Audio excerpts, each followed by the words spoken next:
Assalamualaikum warahmatullahi wabarakatuh.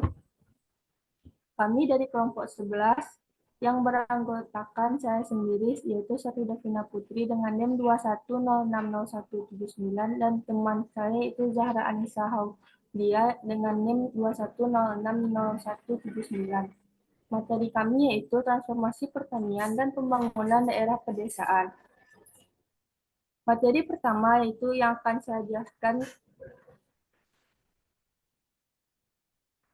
yaitu arti penting sektor pertanian dan pembangunan daerah pedesaan. Sebelum saya menjelaskan materi tersebut, terdapat ada 6 submaterinya, yaitu yang pertama arti penting sektor pertanian dan pembangunan daerah pedesaan.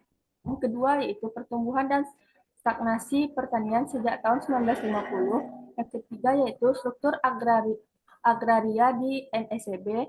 Yang keempat yaitu peran penting kaum perempuan. Yang kelima, ilmu ekonomi pembangunan serta pertanian.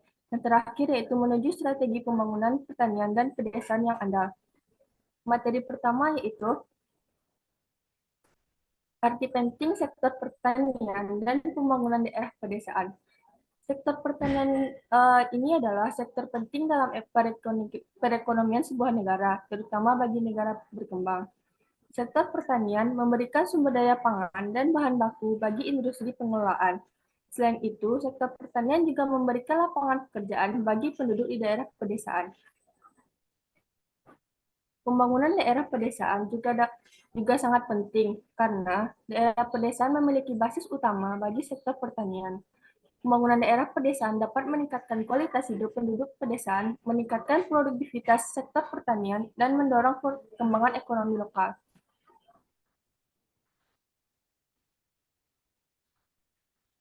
Materi selanjutnya yaitu pertumbuhan dan stagnasi pertanian sejak tahun 1950. Sejak tahun 1950, sektor pertanian telah mengalami pertumbuhan yang signifikan di beberapa negara berkembang. Kemudian, pertumbuhan mengalami stagnasi pada tahun 1980-an hingga tahun 1990-an. Hal ini disebabkan oleh beberapa faktor, seperti kurangnya dukungan pemerintah untuk sektor pertanian, perubahan struktur ekonomi dari sektor pertanian ke sektor industri, dan adanya ketidakadilan dalam distribusi sumber daya di sektor pertanian. Materi selanjutnya yaitu struktur agraria di NSEB. Struktur agraria NSEB pada masa kolonial Belanda sangat tidak dimiliki oleh kaum elit atau tuan tanah. Sedangkan petani-petani kecil hanya memiliki tanah yang sempit atau bahkan tidak memiliki lahan sama sekali. Selain itu, sistem tanam paksa yang diterapkan oleh pemerintahan kolonial Belanda juga menimbulkan penderitaan bagi petani-petani kecil. Setelah kemerdekaan, pemerintah Indonesia berupaya untuk mengubah struktur agraria yang tidak merata tersebut. Beberapa kebijakan serta reformasi agraria dan program transmigrasi telah dilakukan untuk meningkatkan kesejahteraan petani dan mengurangi kesenjangan sosial ekonomi antara kaum elit dan petani-petani kecil. Selanjutnya yaitu materi keempat akan dijelaskan oleh Zahra. Kepada Zahra dipersilakan.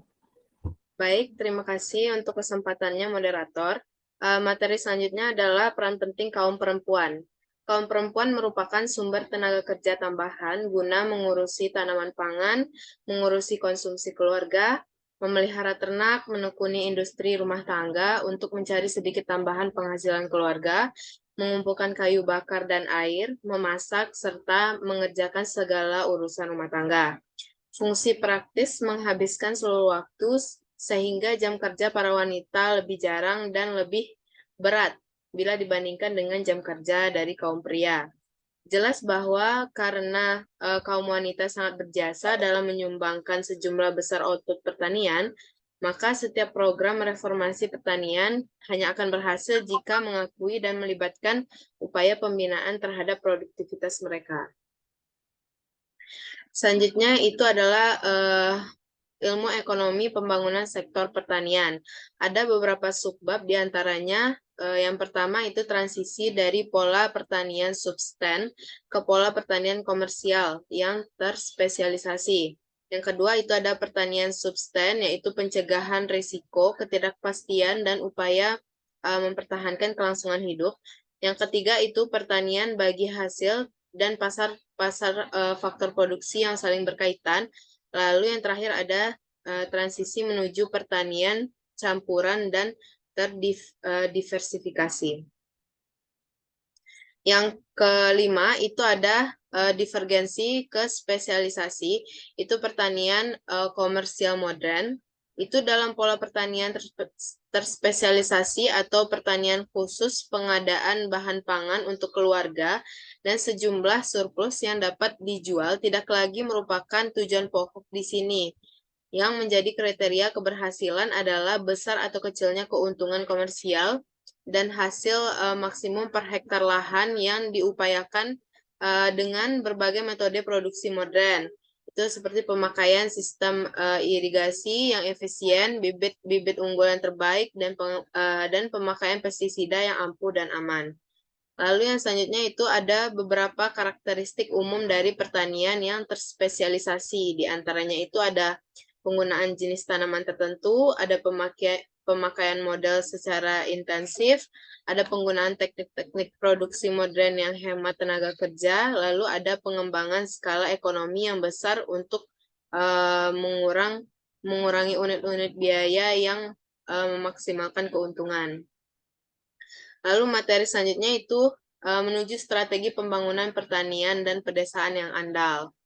Nah, yang pertama itu submaterinya adalah tujuan utama pembangunan pertanian dan daerah pedesaan di negara-negara berkembang ialah memperbaiki taraf hidup masyarakat di pedesaan melalui yang pertama itu peningkatan pendapatan, yang kedua itu total produksi atau output, yang ketiga itu produktivitas petani kecil. Yang kedua itu ada sumber-sumber kemajuan pertanian berskala kecil. Yang pertama itu kemajuan teknologi dan inovasi. Yang kedua itu kebijakan ekonomi pemerintah yang tepat. Yang ketiga itu kelembagaan sosial yang menunjang. Selanjutnya, subbab yang ketiga itu ada syarat umum bagi kemajuan pedesaan. Itu yang pertama, modernisasi struktur usaha tani dalam rangka memenuhi bahan pangan yang terus meningkat. Yang kedua itu penciptaan sistem penunjang yang efektif. Yang ketiga itu perubahan kondisi sosial pedesaan guna memperbaiki taraf hidup masyarakat pedesaan.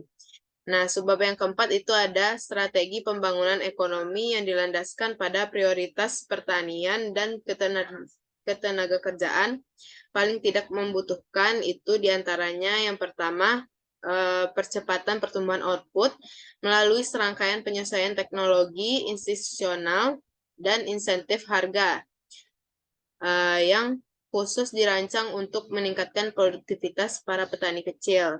Yang kedua itu adalah peningkatan permintaan domestik terhadap output pertanian yang dihasilkan dari strategi pembangunan perkotaan yang berorientasikan pada upaya pembinaan ketenaga kerjaan. Yang ketiga itu ada diversifikasi kegiatan pembangunan daerah pedesaan yang bersifat padat karya, yaitu non-pertanian yang secara langsung dan tidak langsung akan menunjang dan ditunjang oleh masyarakat pertanian. Sebab yang kelima itu ada syarat dalam rangka merealisasikan setiap strategi pembangunan sektor-sektor pertanian dan pembangunan daerah-daerah pedesaan. Yang pertama itu adalah land reform, yang kedua ada kebijakan-kebijakan pendukung, yang ketiga ada keterpaduan tujuan-tujuan pembangunan. Nah, sebab yang terakhir itu adalah berbagai kontribusi yang bisa diberikan sektor pertanian terhadap perekonomian di suatu negara. Itu meliputi yang pertama ada peningkatan lapangan pekerjaan sehingga secara otomatis akan menurunkan tingkat angka pengangguran. Nah, yang kedua itu untuk menekan tingginya tingkat urbanisasi di suatu negara. Nah, yang ketiga itu sebagai penyeimbang dalam pertumbuhan sektor industri. Sekian saya kembalikan kepada moderator. Baik, terima kasih Lara atas penjelasan materinya. Sekian presentasi dari kelompok 11. Mohon maaf apabila ada kata-kata yang salah. Wassalamualaikum warahmatullahi wabarakatuh.